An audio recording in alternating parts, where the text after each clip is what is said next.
Hello everyone, in front of me is iPad Air 11 and let me show you how to apply Kaleidoscope Wallpaper.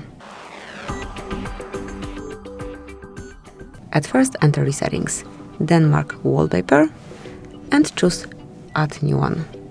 Here you have to mark Kaleidoscope one, for example this one. You can obviously choose whichever you prefer. Here and just swipe between styles, choose the one that you like the most, tap on Add, and finally decide if you want to set it as a wallpaper pair or you want to customize home screen separately. Let me adjust color, click on Done Then, and that's it. As you can see from now on, it is covering both home and lock screen, so it has been set. Thank you for watching, please subscribe our channel and leave the thumbs up.